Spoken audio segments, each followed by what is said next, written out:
Ну, перед началом зимнего сезона и перед началом летнего курортного сезона я лично объезжаю практически все лечебные учреждения на предмет готовности к сезону, да. В данном случае к зимнему сезону мы понимаем, что нагрузки на электросети растут из года в год, поэтому мы стараемся, чтобы наши дизель-генераторы были исправны.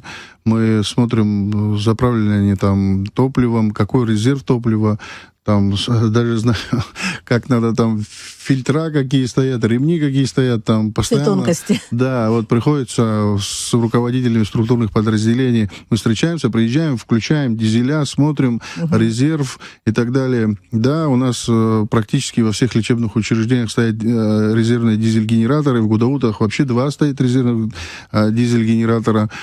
Ну, в каком-то лечебном учреждении нет такого, что 2, есть 1 там, допустим, но есть разные ситуации. Вот в психиатрической больнице, допустим, у нас сейчас дизель-генератор испортился, и мы вот уже в течение там какого-то времени пытаемся приобрести эту запчасть и вот ввести его в эксплуатацию заново. Но есть определенные сложности, но они такие локальные.